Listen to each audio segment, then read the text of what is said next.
At 70, Margot believed she'd finally earned peace. A cozy retirement, gentle jazz on Sundays, a blooming garden, and her husband Frank, with whom she'd shared 48 years of memories. But everything shattered the moment she found a pink lace thong, not hers, in the laundry. Her hands trembled, her breath caught, and something inside her snapped. Frank had always said his 1967 cherry red Mustang was the love of his life. Margot, just the passenger. Well, guess what? Passengers can take the wheel too. This isn't just a story about betrayal. This is about what happens when a woman with silver hair and a spine of steel stops being quiet. When she finds out the affair is with a yoga instructor half her age, and decides to take revenge not with yelling, not with tears, but with a signed pink slip. And the recipient? Their 28-year-old gardener, Raphael, the one who always respected her, called her Senora Margot, and brought her daisies from the edge of the yard. So buckle up, because this tale, it doesn't end in heartbreak, it ends in horsepower. Margot's life was as meticulously ordered as her rose garden. Wake at 7, chamomile tea crossword puzzle. A quick chat with Frank over toast. More silence than conversation these days. Then down to her greenhouse. It was ordinary, but after raising 3 children and surviving 2 near divorces with Frank, ordinary was a luxury. But everything changed on that Tuesday morning. She was folding laundry when she found it. A thong. Pink. Lace. Tiny. Ridiculous. She held it in her trembling hands like it was radioactive. She hadn't worn anything like that since 1989. Frank, she called, her voice steady despite her rage. What is this? He came in, newspaper in hand, glasses perched on the tip of his nose. He took one look at it and said, "Oh, must have gotten mixed up. Maybe it's yours." Margot blinked. "Frank, it's a size 0. Frank shrugged. "Don't overreact, Margot." That was his response to her entire world crashing down. That night she didn't sleep. While Frank snored, Margot sat in the dark, staring at the ceiling fan spinning above their bed. Her mind spun faster. By dawn she had a plan, and it began with Raphael. Raphael had worked their yard for 3 years. Margot had always liked him, respectful, kind, soft-spoken, and unervingly good-looking. He loved her roses more than she did. Every Tuesday and Friday he tended to the hedges, trimmed the lawn, and brought her fresh blooms. Sometimes they talked about life. His mother, her arthritis. They shared lemonade in the shade. He knew about the Mustang. Everyone did. Frank babied it more than he did his grandchildren. Waxed it every Sunday. Never let Margot drive it, not once. "Too much torque for you," he'd say. Raphael, on the other hand, had once stood admiring it. "She's a beauty," he had whispered reverently. And Margot remembered that. That morning, while Frank was at yoga, yes, yoga, now she knew why, Margot pulled out the title from the safe. He stared at it, smiled, then called a lawyer friend. By lunchtime, the Mustang was legally hers. By sunset, it was Raphael's. She handed him the keys, papers, and one of her trademark smirks. "Frank always said I couldn't handle the horsepower," she said. "Let's prove him wrong." Raphael looked stunned. "Senora Margot, I can't." "You can," she said. "And you will." Frank returned to an empty garage. He screamed her name. Margot was in the garden, humming. The next morning, Frank burst into the kitchen with steam rising from his bald head. "Where is my car?" Margot took a slow sip of her coffee. "Your car," she echoed. He slammed his fists on the marble island. "Don't play dumb, Margot. The Mustang." She slid a manila envelope across the counter. "It's not your car anymore." Frank tore it open. When he saw the notarized transfer of title, his face contorted. "You gave it to the gardener?" Margot calmly opened the newspaper. "Yes, Raphael. He deserves it. He never made me feel invisible." Frank exploded. "You spiteful, bitter old." Margot stood, slow and deliberate. "Finish that sentence, Frank. And remember, I still have access to the savings account you forgot I know about." Frank stomped out, muttering threats and slamming doors. A neighbor's dog barked. And Margot? She took a long, satisfied breath. She wasn't scared anymore. Later that week, their eldest daughter, Claire, dropped by. Frank had clearly called her in a rage. She stormed in, demanding answers. You gave Dad's car away? To the gardener? Mom, what is going on? Margot poured her a glass of wine. He cheated. I found evidence. Claire's face paled. You're serious? Margot nodded. Pink lace underwear. Not mine. Claire sat stunned. Oh my God. Then slowly she smirked. And you gave away the Mustang? To Raphael. Claire burst out laughing. I mean, it's dramatic, but honestly, kind of badass. Frank later called Claire to complain. She told him verbatim, "You had it coming, Dad." He didn't call again. Days later, Margot got a call from her lawyer. Do you remember the joint will you and Frank signed in 1984? He asked. Vaguely, she said. Well, turns out there's a clause. If either spouse commits adultery, they forfeit 75% of their share of joint property. Margot blinked. You're kidding. No, ma'am. You're entitled to everything except his separate inheritance, which is minimal. That afternoon, she pulled out the papers. There was bold. When she showed it to Frank, he went pale. Then he did something rare. He begged. I made a mistake, Margot. Let's not destroy everything. She stood at the door. You destroyed it, Frank. I'm just repotting the pieces. She closed the door in his face. Frank wasn't ready to lose. Not to Margot. Not to Raphael.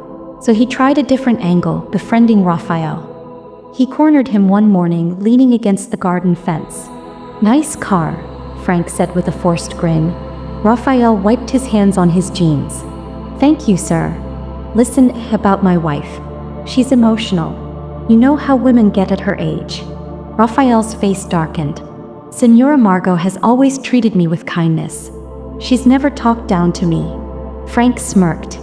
Well, if you ever decide to sell the car, I'd offer double. Raphael didn't hesitate. Not for sale. Frank gritted his teeth and walked off.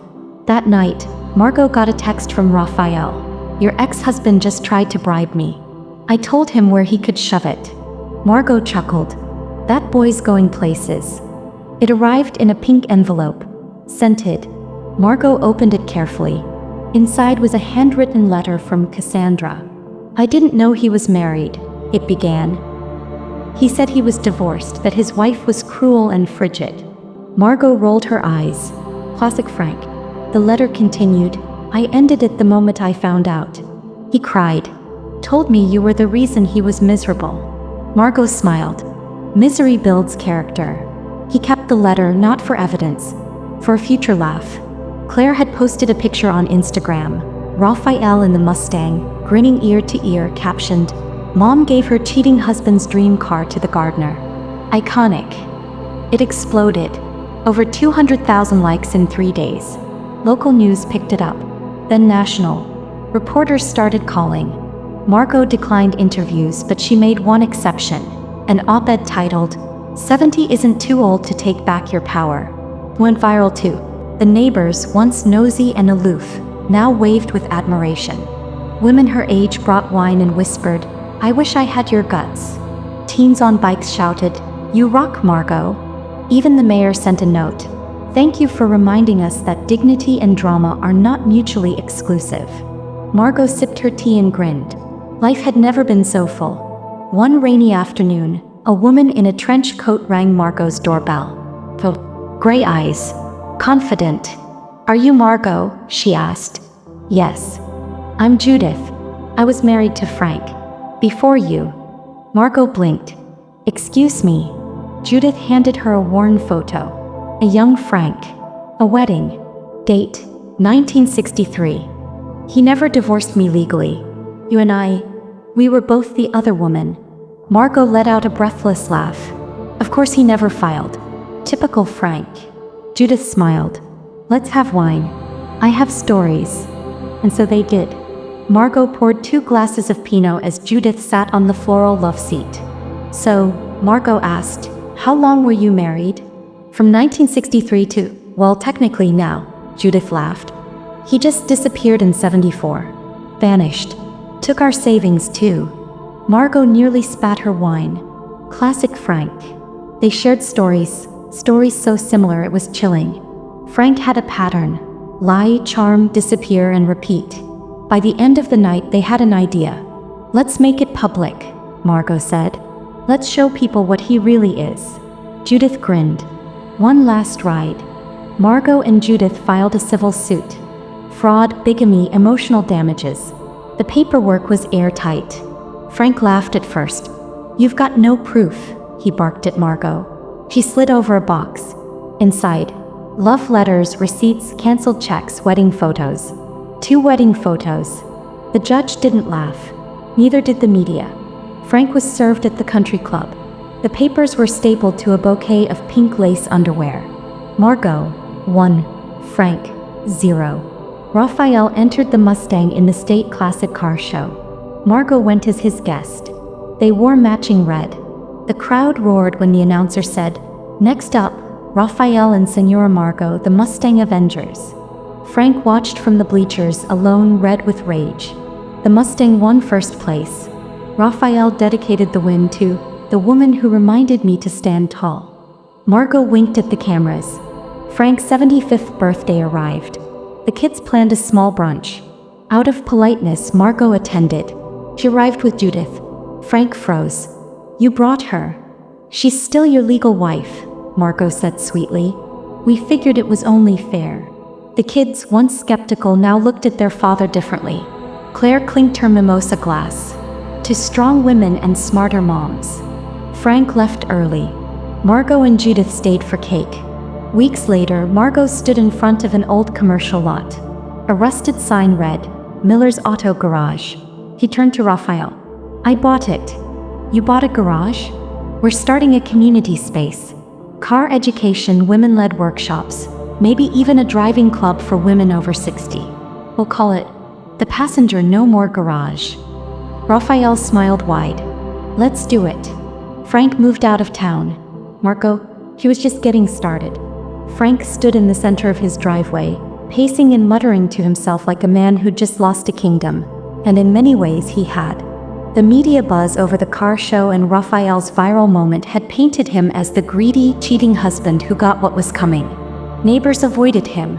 Old friends ghosted him. Even his golf buddies wouldn't return his calls. He walked into the local diner hoping to clear his mind, only to hear whispers and feel eyes dart away. Someone had drawn a cartoon version of him, crying, clutching car keys, and taped it to the community board. He ripped it down, but the damage was done. Public embarrassment wasn't just a moment for Frank. It was now a lifestyle. A few weeks later, Margot stood at the town center, stunned, as the mayor handed her a plaque. For standing up to betrayal, inspiring women of all ages and turning heartbreak into horsepower. The crowd cheered. Raphael stood beside her, proud and tall. Even Judith was in the front row, clapping with that knowing smirk that said, "This is what justice looks like." Margot accepted the award with grace, though her speech was full of sass. "Ladies, if he cheats after 40 years of marriage, give his car to someone who trims your hedges better than he ever could." Laughter. Applause. Tears. Later that night, Raphael and Margot sat under the twinkling patio lights behind her house. A soft jazz tune played from an old radio. "Senora Margot," he said, his voice quieter than usual, "I need to tell you something. That night you gave me the car. I was afraid. Not of Frank, not of what others would say, but of how much it meant to me. I never told you, but that Mustang was my dream too. Since I was a boy." Margot tilted her head. He continued, "And now it means more because you gave it to me. I know I'm younger. I know I'm just your gardener. But if you ever feel like dancing again, or even just sitting and watching sunsets, I would be honored." Margot smiled softly. She didn't answer with words, just reached over and took his hand. Claire knocked on her father's door without calling first. Her heels echoed in the empty hallway of his condo. "You've lost Mom.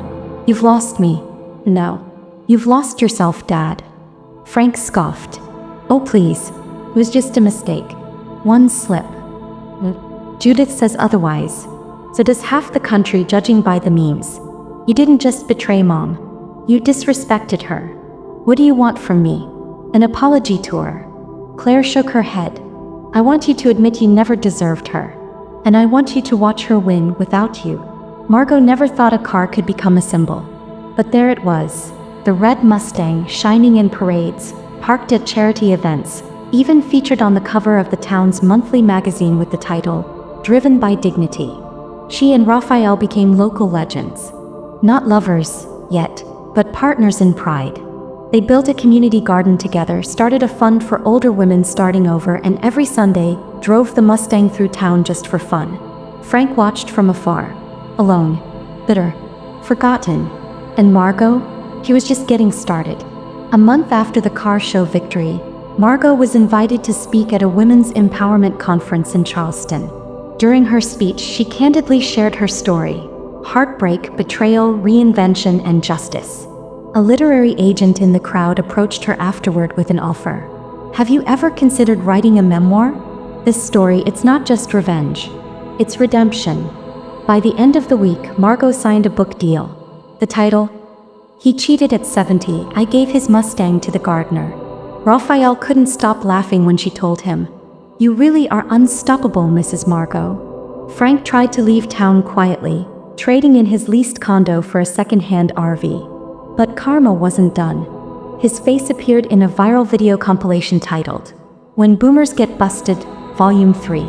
It featured his courtroom meltdown, his awkward attempts at apologizing, and, most damning of all, snippets from a voicemail he had left for Claire, berating her for taking that washed-up hack's side. Claire released the voicemail online. "I'd rather be raised by Margot than ever call you Dad again," she tweeted. The post hit 2 million likes. The voicemail became a meme. Late-night comedians joked. At least Nixon knew not to record his worst ideas. Frank's old business partners began distancing themselves. Even his mistress went silent. Turns out she had recorded her own set of voicemails. A gossip site got hold of one, Frank begging her to leave town with him and sell the Mustang on the black market. Margot sipped a mimosa and smiled. Margot agreed to a live TV interview with the mistress, Delilah. The producers promised decorum. Delilah arrived overdone in fur and feathers. Margot wore a simple lavender blouse and her grandmother's pearls. The contrast was cinematic. "I thought you were just some clueless wife," Delilah began. "But you're impressive." "I thought you were just a shallow opportunist," Margot replied. "Turns out we were both wrong." The segment went viral not for its cattiness but for its surreal civility. Two women wronged by the same man choosing wit over warfare. Frank was never mentioned again. Months later, the local classic car show hosted a special event, the Community Choice Awards. The Mustang, now dubbed Justice Machine, was up for Best Restored Vehicle. Raphael wheeled Margot onto the stage. And the winner is Justice Machine, entered by Raphael Diaz, co-piloted by the magnificent Margot Saunders. Thunderous applause. A standing ovation. Margot took the mic. "To all the women who've been underestimated, sometimes the best way to fix a broken engine is to hand it to the right mechanic." The crowd went wild. Frank, now living in his RV behind a shuttered gas station 2 towns over, watched the moment from a cracked tablet, his ex-wife's dog chewing on his slippers. And somewhere, karma toasted with champagne. Claire hadn't just tweeted Frank's voicemail, she'd turned the scandal into a scholarship. She created the Margot Saunders Foundation, offering grants to young women studying auto mechanics, business, and law. Her first public fundraiser? A charity car wash featuring the Justice Machine, with Margot in aviator sunglasses, drying the hood with flair. When asked why she created the foundation, Claire answered, "Because my stepmother taught me you don't have to burn down a man's world to build your own. You just need a better blueprint." Frank fumed in his RV, watching the live stream with a can of expired baked beans. Raphael had been quiet lately, kind, attentive but cautious. One evening, as they walked through the vintage car museum where the Justice Machine was now on display, he turned to Margot and said, "I've fixed cars my whole life, but no one ever fixed me. Until you." Margot blinked. "Are you saying you're broken?" "No," he smiled. "I'm saying I want to rebuild a life with someone who knows what to do with rusted parts."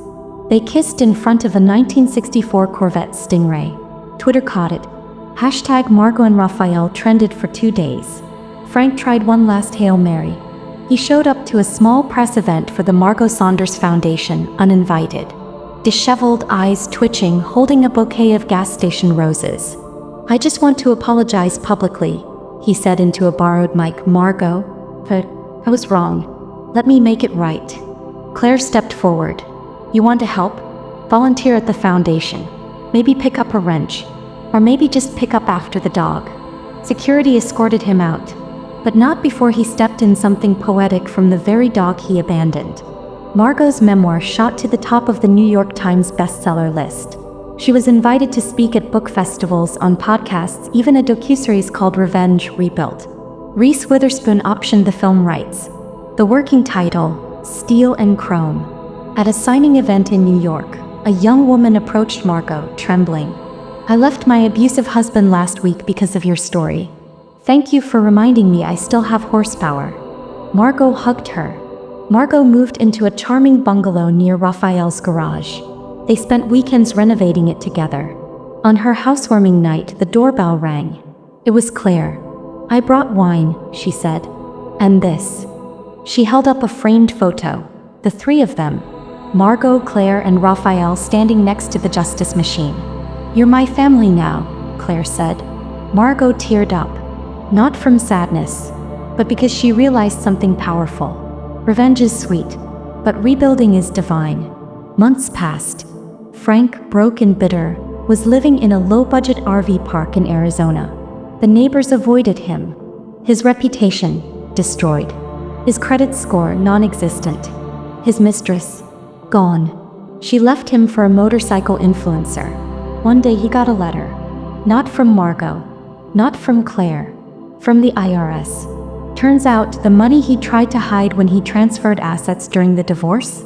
Claire had reported everything. With evidence. Frank owed 6 figures in back taxes and penalties. The final nail? The justice machine he'd loved was now featured on the IRS's Women in Finance blog as a symbol of financial justice. Poetic. Claire took her rightful place in the spotlight, not as a spoiled heiress but as the sharp, fierce daughter of a survivor. She co-wrote a new book with Margot, Built Not Bought, a mother-daughter redemption story. It debuted at number 2, right behind Margot's memoir, which was still holding strong at number 1. Claire was invited to speak at her college graduation. Her speech, "My mother didn't just leave a cheating man. She left behind the fear that we need permission to start over." The crowd erupted.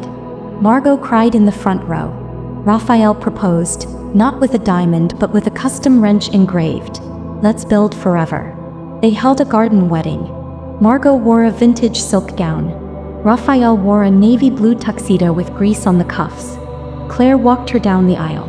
The justice machine, freshly waxed, stood beside the altar as a guest of honor.